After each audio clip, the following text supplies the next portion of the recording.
Bien, continuamos. Les hablaba de los signos radiológicos de lesión de la columna cervical. Uno de ellos, el más básico que tenemos que saber reconocer, es la rectificación, ¿no? Les decía que es cuando la columna cervical pierde, ¿no? Esa postura fisiológica de flexión, ¿cierto? Flexión posterior, ¿no? Entonces tenemos esa rectificación que nos sugiere una lesión de la columna cervical.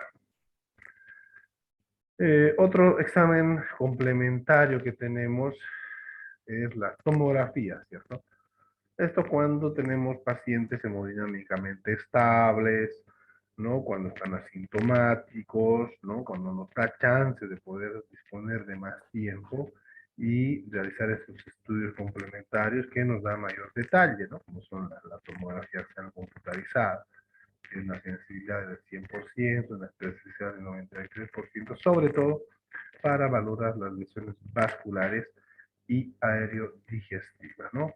Pero siempre y cuando nuestro paciente esté estable, ¿no? Hemodinámicamente estable y asintomático, ¿no? Porque el hecho de que venga un paciente con un sangrado profuso a nivel del cuello, ¿no? Con signos de choque hipovolémico, obviamente el paciente no va a esperar a que le hagamos una tomo, ¿no? El paciente hay que operarlo de emergencia, ¿no?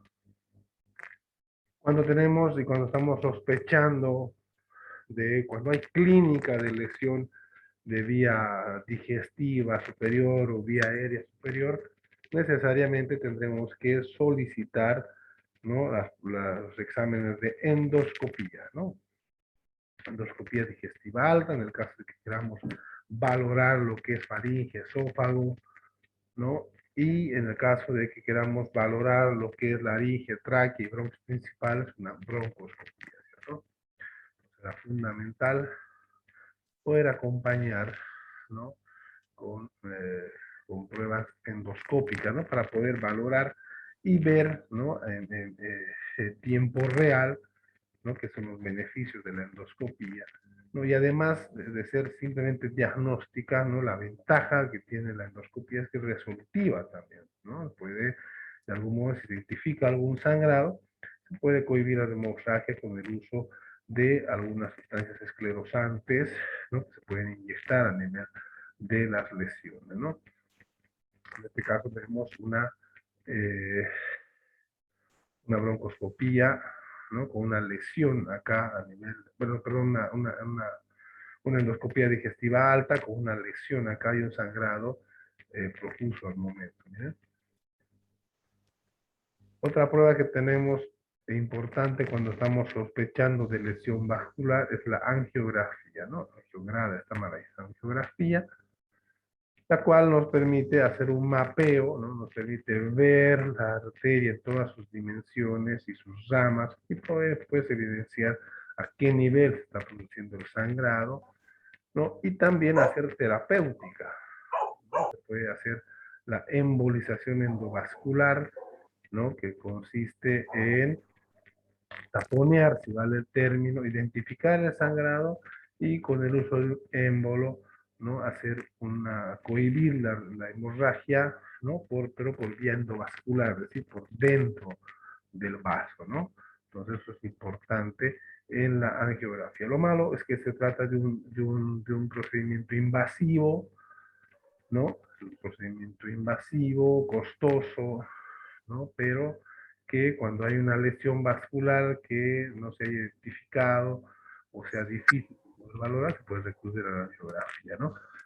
Eh, otro método complementario similar, podemos decir, a la ecografía es el ecodoppler, ¿no? Que es la valoración de los vasos por ultrasonido, ¿no? El ecodoppler que tiene una sensibilidad del 90 o 100%, una especificidad del 85 o 100% también, sobre todo cuando tenemos lesiones en la zona 2, ¿no? Que son las generalmente asociadas a lesiones vasculares, ¿no? ¿Qué ventajas tiene este estudio a diferencia de la geografía? Que es un método no invasivo, ¿no? No tenemos que inyectar un contraste por vía arterial o venosa en el caso de la geografía, ¿no? O angiograma. Es un método no invasivo, es un método económico, ¿no? Es mucho más barato que una angiografía, obviamente.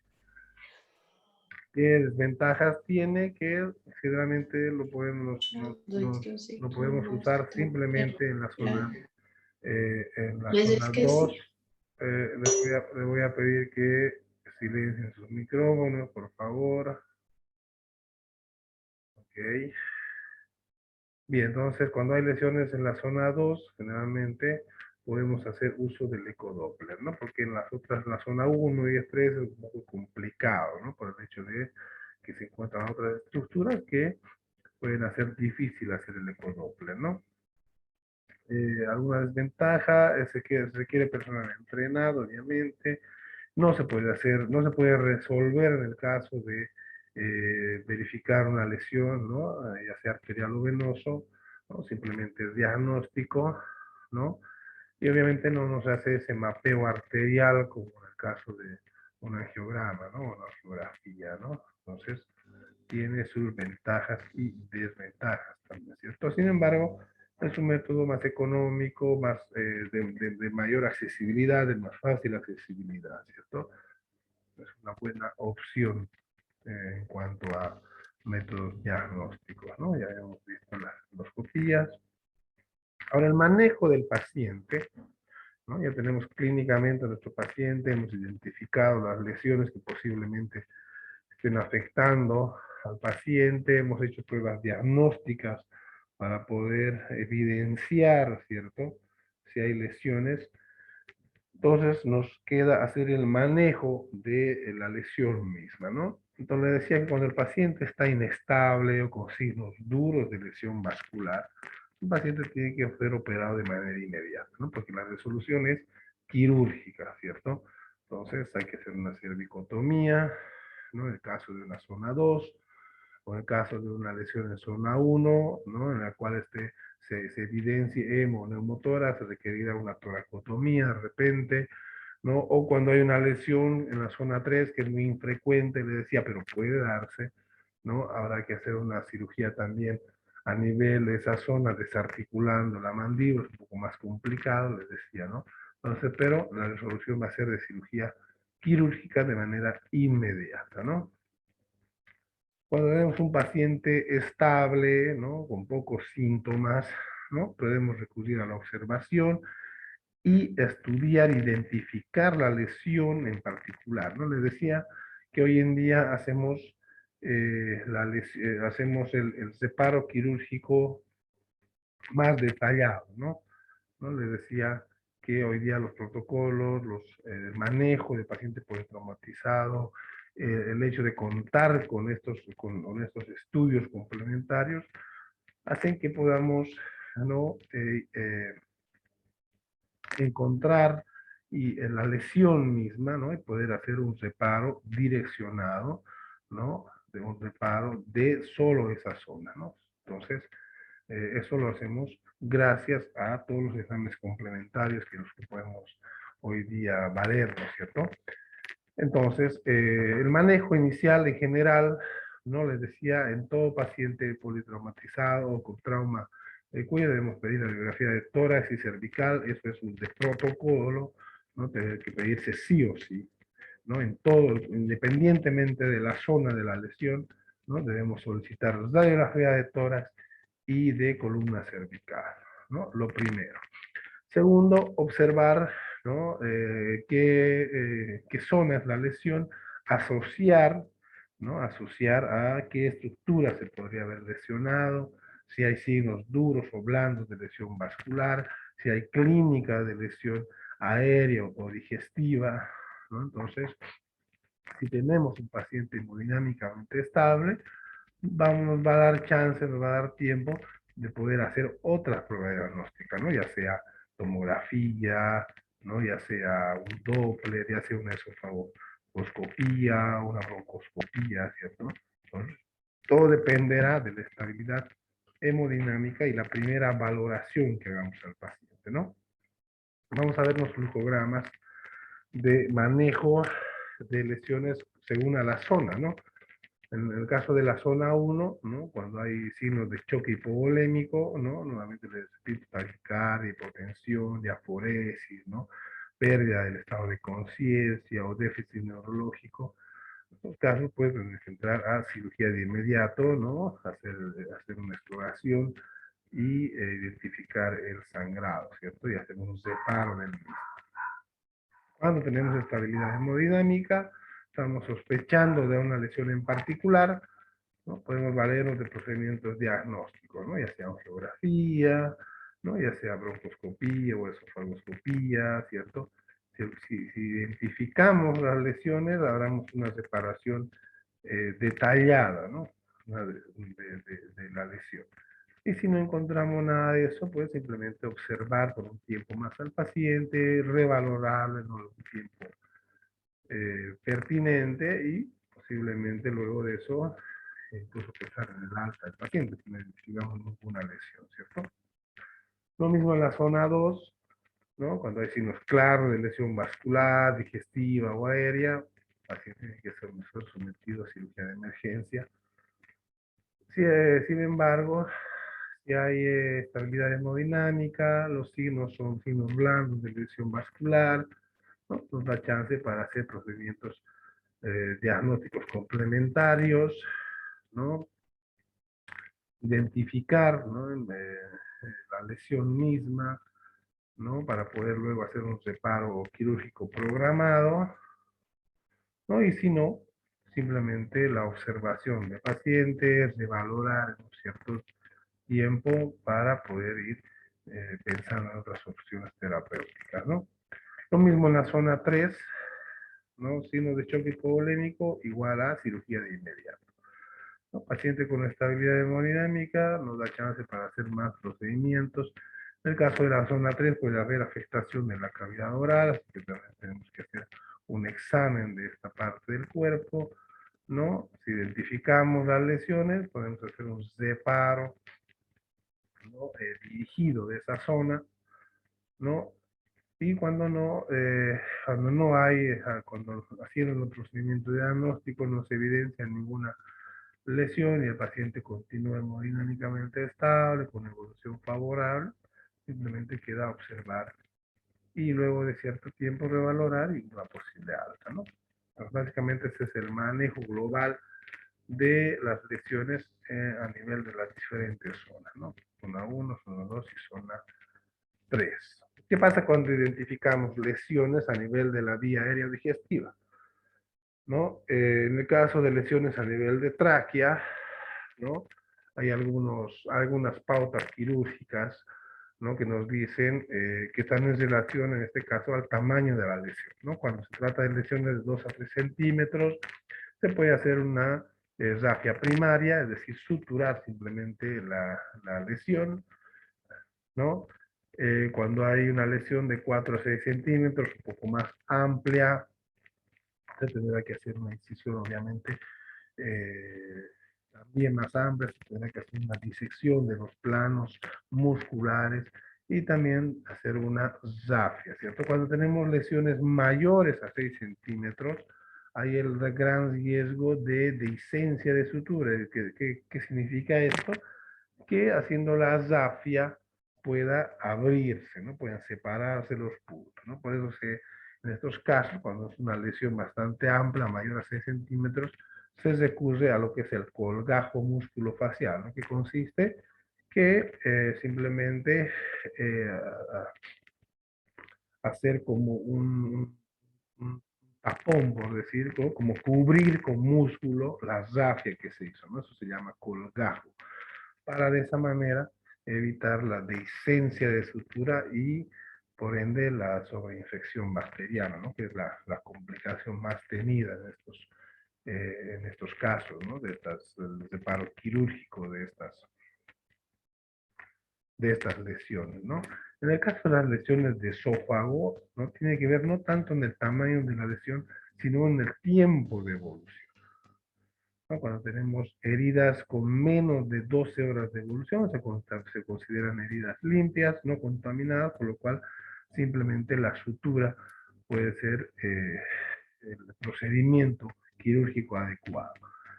Cuando tenemos, cuando ya hay un tiempo de evolución mayor a 12 horas, consideramos como una herida contaminada, potencialmente infecciosa. Por lo tanto, después de hacerle la sutura, tendremos que poner un drenaje, ¿no? Abierto por contraabertura para evitar la formación de algún absceso, ¿no?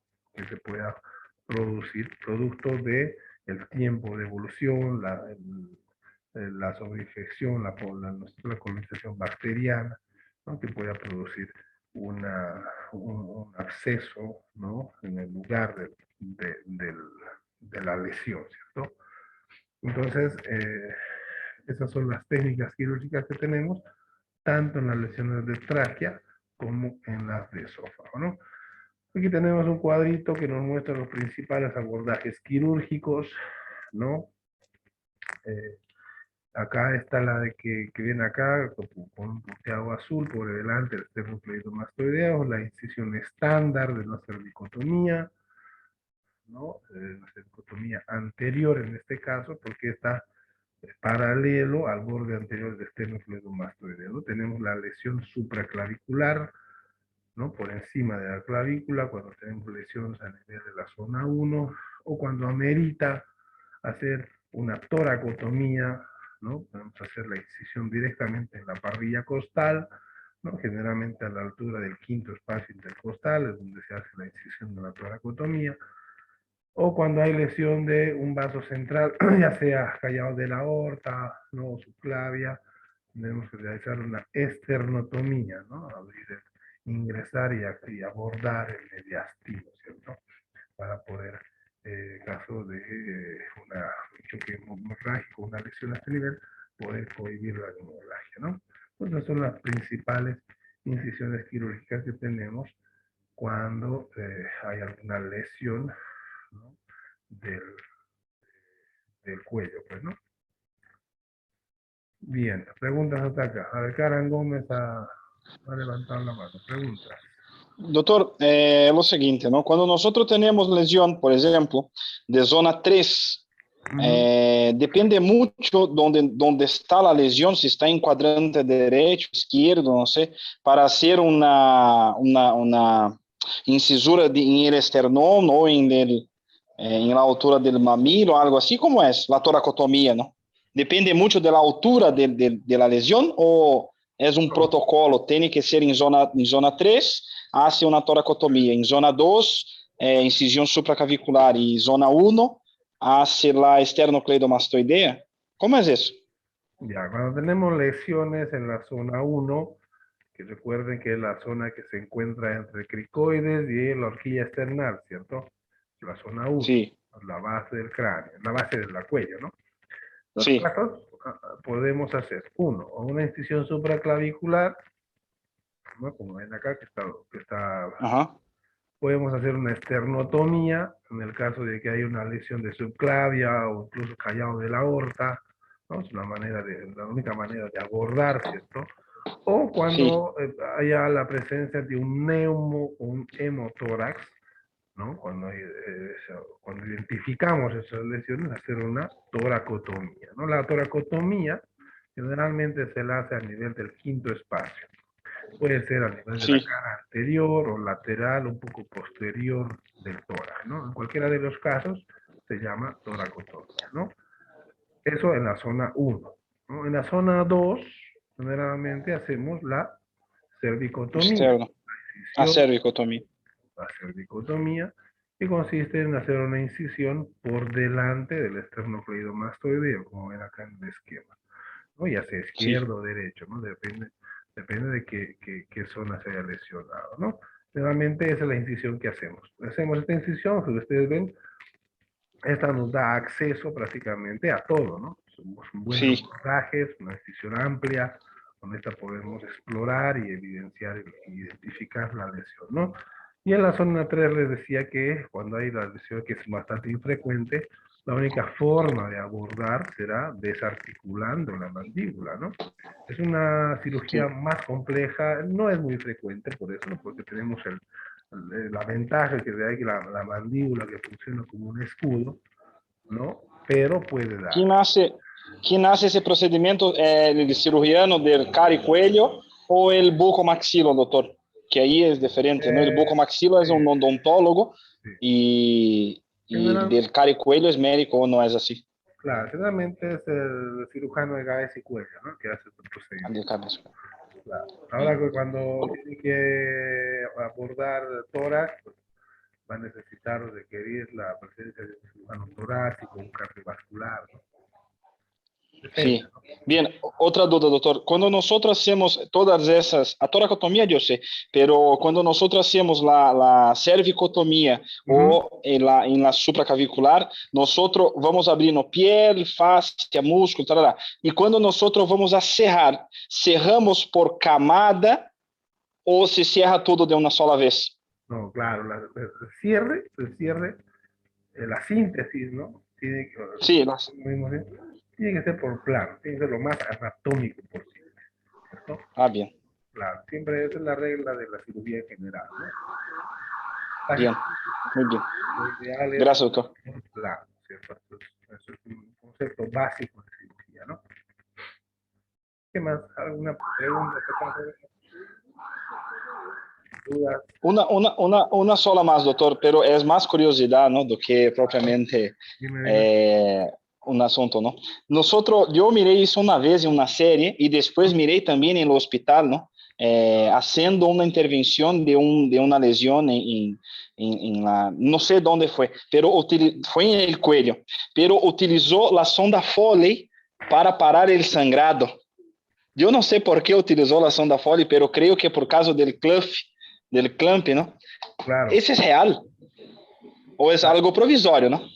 claro, es una medida de salvataje, ¿no? Claro, la sonda Foley, que obviamente no está diseñada para eso, pero es una medida de salvataje, ¿no? Yo les mostré un esquema ahí, acá por ejemplo, ¿no? Bien, Eso ahí, mire, ¿no? Cuando hay una es eso. lesión, ¿no? Cuando hay una lesión profunda que puede haber lesionado esta parte de la vena o la arteria, ¿no? A través de la herida misma, ¿no? Metemos, ingresamos, progresamos de la sonda Foley y nos valemos del baloncito de seguridad, ¿no? Insuflamos con fisiológico y con eso, traccionando, ¿no? Tratamos de comprimir esa zona y evitar de esa manera el sangrado, ¿no? Es una medida, Y ¿no? Obviamente que el paciente no va a quedar con su segunda forma, ¿no? Es una medida si simplemente momentánea, ¿no? Para poder evitar el sangrado, que se desangre. en el día que yo miré eso, doctor, el doctor me habló lo siguiente, cara, mire, cuando haga eso, de verdad, solo un cirujano puede ser, obviamente, pero en una emergencia, cuando haga, tiene que insuflar el clutch con suero, con agua, na verdad. Si está en una emergencia, tiene que ser suero Claro. fisiológico, obviamente, si está en un Ujú. hospital. No con aire, porque pierde la presión. Es eso, ¿no? Claro, claro, obviamente, ¿no? La presión es mejor con suelo fisiológico, ¿no? Es lo ideal. Bien, Exactamente. Una medida de bien, bien, salvataje, doctor. ¿no? Cuando Sí. hay más que hacer, cuando la De verdad que compresión, mirar hacia eso es hermoso, doctor. Es algo fuera del normal. Yo tuve la suerte, ¿no? pero es algo muy provisorio, mismo. Claro, Gracias, es doctor. una medida que puede salvar la vida del paciente, ¿no? A veces cuando es difícil la compresión, ¿no? O no se puede parar con una compresión manual, o la herida es profunda, o hay una lesión de un vaso, de una arteria, pues, se puede hacer el uso de la sondita Foley, ¿no? Como una medida de Sí, salvataje, ¿no? sí. Gracias, doctor. De nada. ¿Alguna otra duda, jóvenes?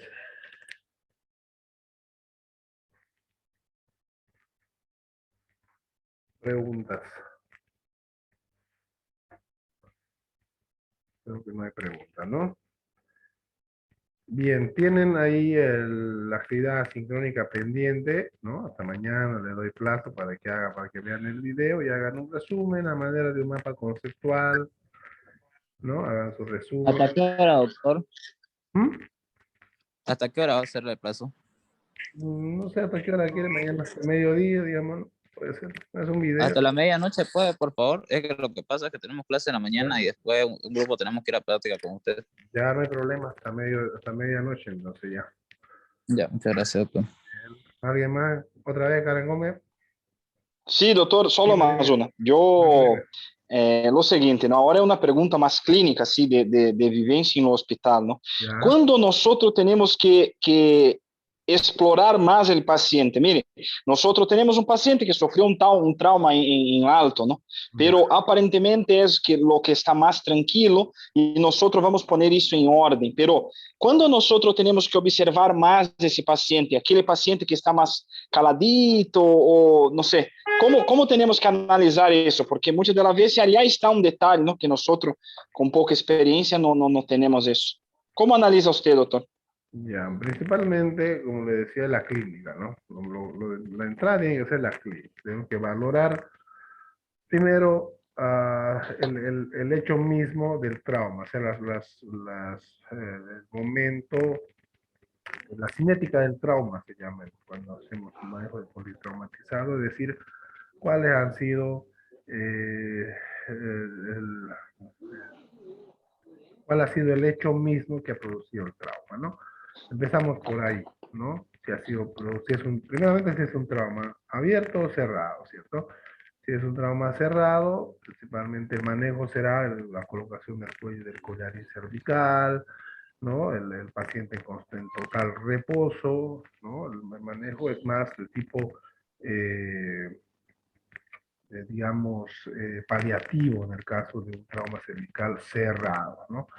En el trauma cervical abierto, pues ya tendremos que ver que la herida es a partir de qué, si es una arma blanca o es arma de fuego, en qué zona del cuello es, ¿no? Y en base a eso, como les decía, ¿no? Relacionar, ¿no? A qué estructuras podrían estar lesionadas, ¿no?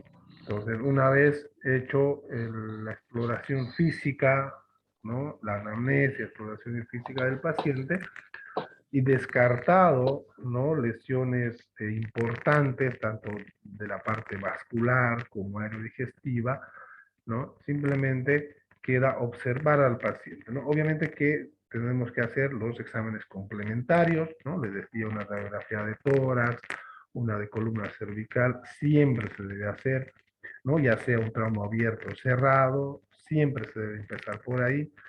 Y ya lo demás, ¿no? Es de acuerdo a la clínica que presente el paciente, ¿no? Si hay clínica de lesión de vía aérea, una broncoscopía, se puede solicitar una broncoscopía, o si hay lesión de vía digestiva, una endoscopía, ¿cierto? Cuando descartamos las lesiones, el paciente principalmente quedará para observación, ¿no? Observación del paciente simplemente y a ir revalorando cada 8, cada 12 horas cómo va el paciente, ¿no? Si hay mejoría o no, ¿no? Entonces, en estos casos, si hay mejoría, si hay evolución, pues como le decía, se puede considerar incluso su alta, ¿no? En el otro caso, si evidenciamos alguna lesión en la vía aérea digestiva, pues tendrá que ser una cirugía programada, ¿no? Ese es el manejo general. Muy bien. Gracias, doctor. Muchísimas gracias. Bien. Bueno, jóvenes, quedamos acá entonces, les encargo su actividad sincrónica.